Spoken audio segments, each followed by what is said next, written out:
Fala galera, tudo bom? Tio Uli aqui na área. A gente vai continuar aqui o conteúdo sobre a M. Dias Branco, empresa aí de biscoitos e massas que domina o mercado nacional. Ela não vem passando por uma tendência de preços que está agradando seus acionistas,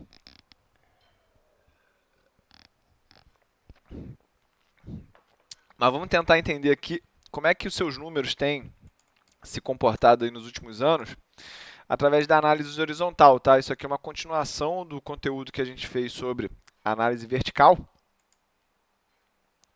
Então, eu vou aqui só selecionar para a gente destravar esses painéis. Eu vou travar ele a partir daqui, tá?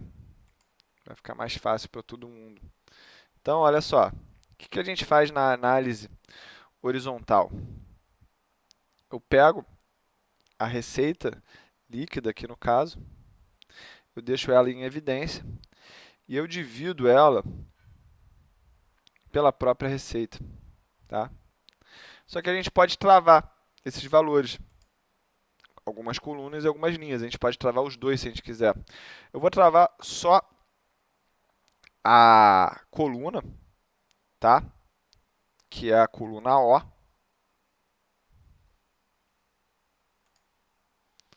E a gente vai entender aqui uma coisinha bonita, beleza? Vou travar também aqui a linha 7, agora, num segundo momento. Vamos trazer isso aqui para baixo para a gente entender o que vem de informação.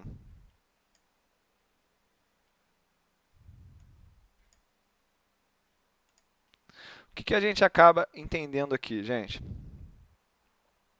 Justamente de que a gente tem 67%. Deixa eu dar um zoom aqui que vai ficar melhor de vocês enxergarem, tá? O que a gente está falando aqui? Que a gente tem 67% da receita da M. Dias Branco é custos. Por quê? O que a gente está vendo aqui nessa planilha? Que o O8 divididos pelo O7, e o que quer dizer isso? O custo do produto vendido em relação à receita total representou 64%. E aí, quando a gente olha isso na perspectiva do lucro bruto, a gente vê que o lucro bruto ele foi 35% da receita. E aí a gente tem automaticamente aqui a margem bruta. Beleza? Então, para todo mundo que sabe o que é margem bruta, já consegue entender já de cara, tá? E aí, quanto disso foi pago em termos de despesas, tá? Desses 35% que sobraram em relação à receita menos custos, 35% foi o lucro bruto. Só que agora a gente tem que subtrair as despesas. As despesas aqui elas representaram 26% da receita. E aí quando a gente abre esses valores, a gente acaba chegando aí numa métrica de 25,86%. Então aí entre 25,86% está aí entre despesas de vendas e despesas administrativas, tá? E aí, após isso tudo, a gente tem um outro resultado que é o lucro antes dos juros e dos impostos, o famoso EBIT, tá? O famoso EBIT, que é o lucro operacional. E aí a gente tem aqui a margem operacional, margem EBIT, que foi de 8,97%. E aí, depois de pagar o lucro operacional para os credores e para os acionistas, a gente tem que subtrair o resultado financeiro, que aqui no caso da M. Dias Branco, esse resultado financeiro ele foi na ordem de 0,09% da receita, ou seja, não é muito relevante. Mas aqui a gente consegue entender que 4,63% da receita total foi de receitas financeiras. Só que a gente teve despesas financeiras muito parecidas também. E aí a gente acaba com um LAIR, que é o lucro antes do imposto de renda, na casa aí de 9,06%, tá? A gente paga os impostos de renda, as provisões, imposto de renda diferido, e a gente acaba com lucro de operações continuadas na casa de 8,60%. A gente pode excluir esses valores, eu vou excluir esses valores, tá? A gente não tem participação de acionista minoritário nessa empresa aqui no DRE para descontar. Então a gente exclui e a gente acaba chegando aqui num lucro líquido em relação à receita operacional líquida de 8,6%. E isso aqui a gente pode chamar de margem líquida, tá? Então, a gente já entende aqui a margem bruta, a margem operacional e a margem líquida da M. Dias Branco. Mas não seria interessante que a gente fizesse isso nos outros anos também? Então, vamos fazer? Vamos de novo fazer a fórmula, tá? Para fixar agora o conteúdo, para vocês aprenderem. Ela teve em 12 meses findos aí, no dia 30 de junho de 2018, 5,5 bilhões de reais de receita. E aí a gente compara com ela mesma, tá? E aqui a gente pode travar de novo a receita. E aí a gente só puxa essas informações para baixo. E aí a gente vai ter algumas informações que a gente vai comparar com o ano de 2019, tá? Então, olha a margem bruta aqui. Ela era 40,09%, passou para 35,83%. Ou seja, a empresa ela cresceu. E aí a gente usaria aqui a análise vertical para entender essa mudança de números, né? Ela cresceu em 11,7% a sua receita operacional líquida. Beleza? Vamos comparar isso tudo aqui, só para a gente ter noção do que aconteceu com a empresa mesmo.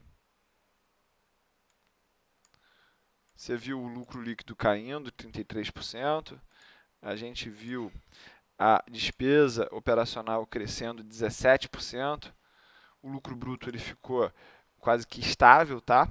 E aqui, gente, a gente já está misturando análise vertical com horizontal. Mas é isso que a gente precisa entender para sacar o que aconteceu com a empresa, tá? Então, a gente viu uma margem bruta caindo em 5% quase, mas a receita cresceu 11%. O que teve aqui? Eu acho que teve a aquisição da empresa Piraquê, tá? Que foi por volta de 1,5 bilhão de reais. A gente viu que os custos cresceram num ritmo maior que a receita. E é claro que isso vai impactar a margem bruta, já que ela é um produto, ela é um resultado dessas duas rúbricas, tá? E aí a gente tem a despesa operacional, que era 25,65% da receita, passando para 26,87%. Vamos ver se a despesa cresceu? A despesa cresceu 17,03%, passou de 1.419 para 1.661. Despesa com venda cresceu 18% e a despesa administrativa 30%. Provavelmente isso aqui tem despesas com reestruturação, entre outras, tá? Tanto que isso representava 4,06% da receita total e passou para 4,73%. Aqui, vamos passar logo para a margem operacional, que é o EBIT. Ele era 14,45% da empresa, da receita, passou para 8,97%. O lucro antes do imposto de renda, ele caiu também, de 15,42% para 9,06%. E aí, a gente teve também o lucro líquido, a margem líquida caindo de 14,5% para 8,6%. Isso aqui é agressivo, tá, gente? Não é mole não, tá? O que a gente pode fazer aqui? A gente não pode fazer uma formuleta? Então, vamos destravar isso aqui, ó. A gente não pode destravar isso aqui? Pode, né? Ó. A Então a gente trouxe tudo até aqui. Viu que continuou tudo como 100%? E aí a gente tem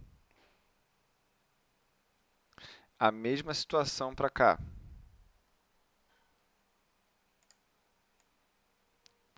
A gente pode trazer tudo e fazer isso no Excel, tá?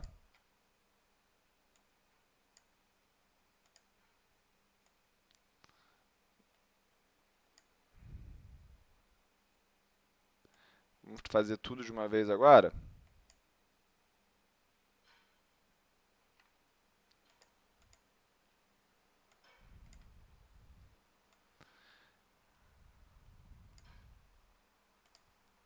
Então, olha só, vamos analisar a margem bruta.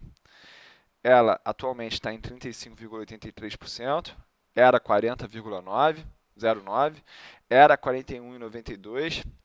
Olha só, então a gente já viu essa margem bruta lá em 2016, concorda? Então a empresa teve uma queda da margem bruta até alcançar ali o fundo em 2016, voltou a subir e agora voltou a cair. Isso é importante porque muitas pessoas veem essa margem bruta caindo e falam assim, pô, essa empresa nunca vai se recuperar, isso aí é um caminho sem volta. E aí você vê que no passado ela já teve uma queda na margem bruta e recuperou, tá? Vamos olhar para a margem operacional agora. Está em 8,97. No ano passado era maior, no ano retrasado era ainda maior.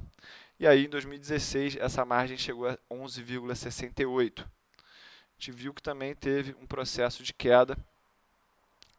O máximo que a gente viu esse valor nesse período que a gente está analisando é justamente o ano de 2017, foi 16,84%. Beleza? Vamos falar agora do lucro antes do imposto de renda.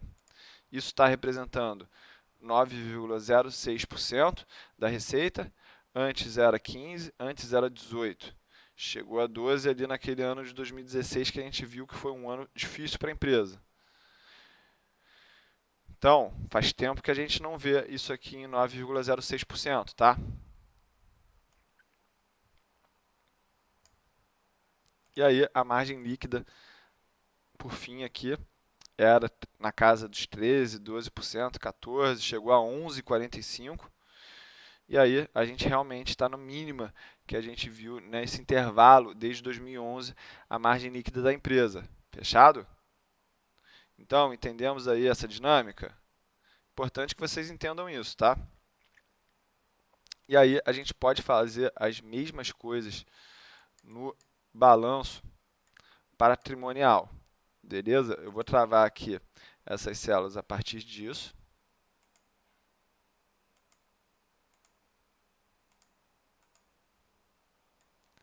E a gente pode fazer os mesmos cálculos na mesma estrutura.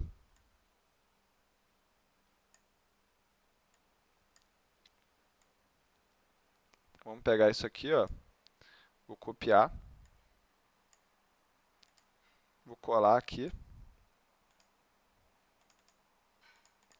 E aí, o que a gente vai fazer? A gente vai botar esse valor em relação a ele mesmo, porque é a primeira linha, tá? E aí, vamos botar aqui a linha 9. Então, eu vou trazer tudo isso para cá. Vocês vão ver que tudo representa 100%.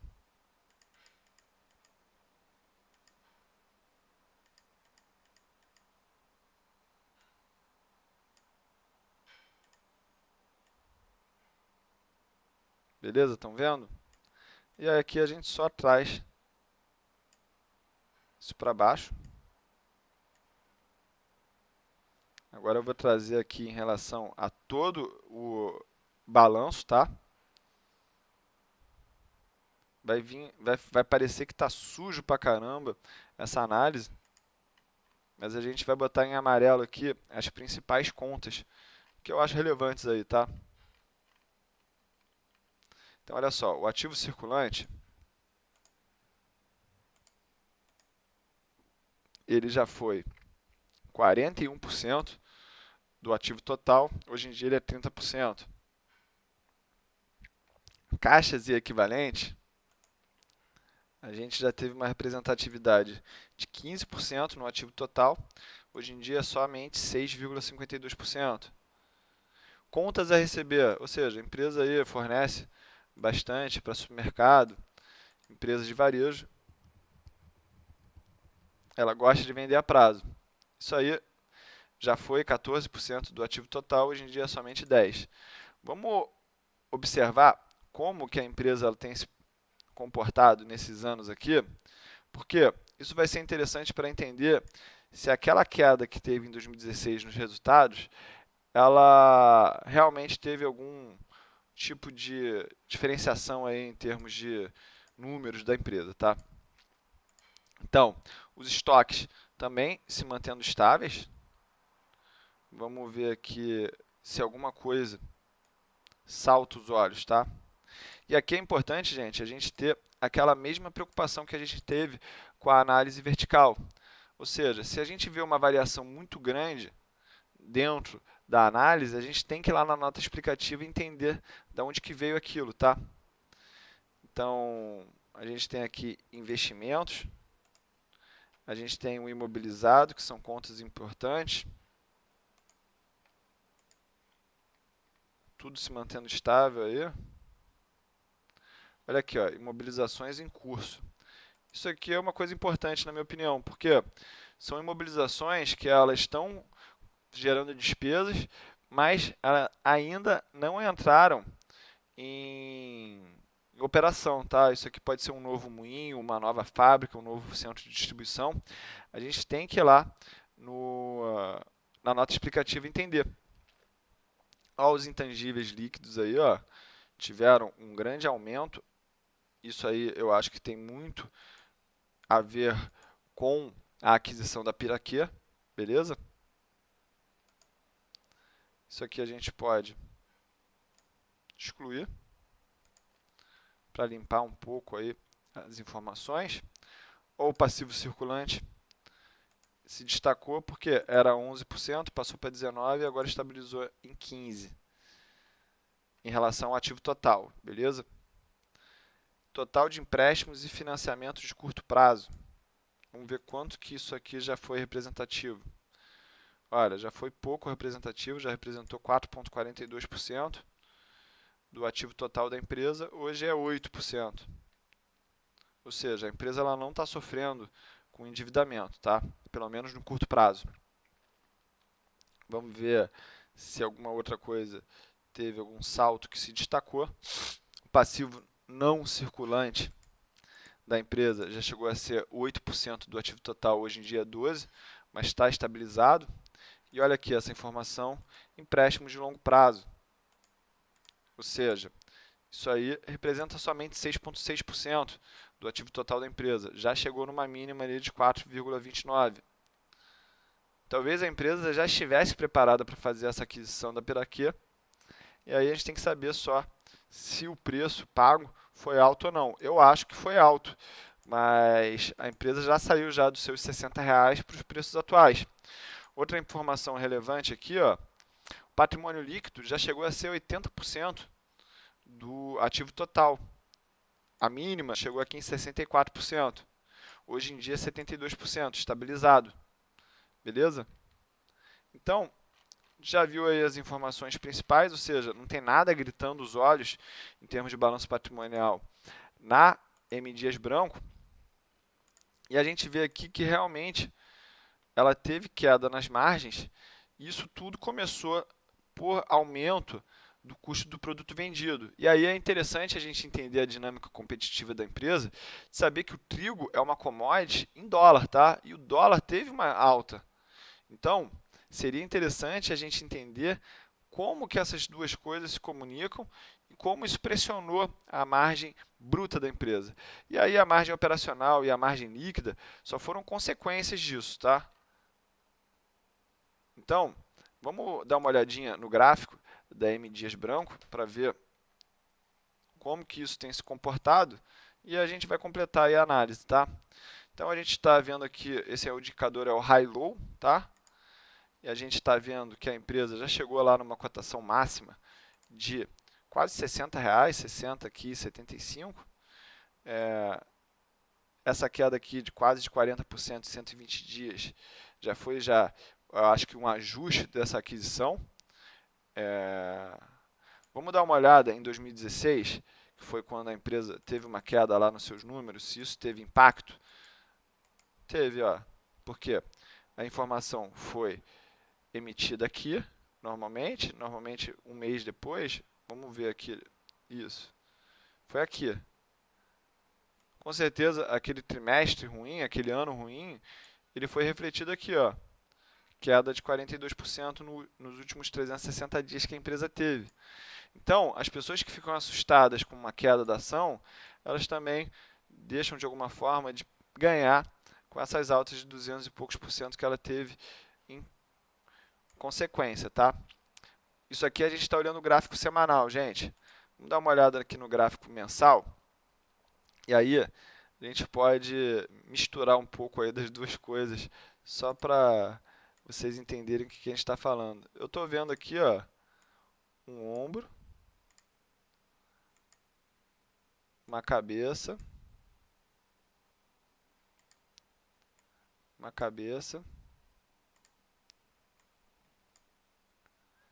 e aqui, ó, um outro ombro. O que a análise técnica fala disso? Primeiro, que isso aqui virou um suporte, tá? Caso isso aqui seja rompido, a gente pode pensar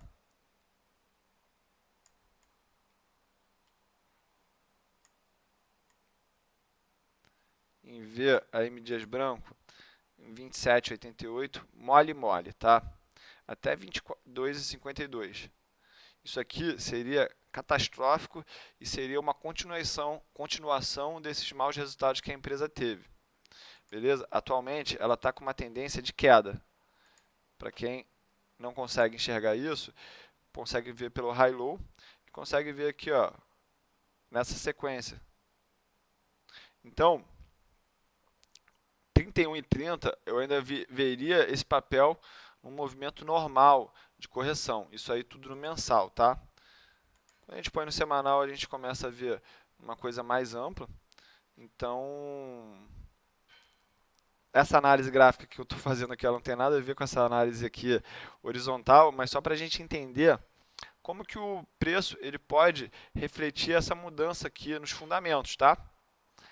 Mas galera, se você gostou desse conteúdo, eu peço que você peça outra empresa aqui nos comentários, tá? Eu vou tentar fazer o quanto antes e é só começo. Sempre é bom lembrar que é só começo e por isso que a gente precisa aprender bastante, sempre disciplinado. Beijo grande, galera!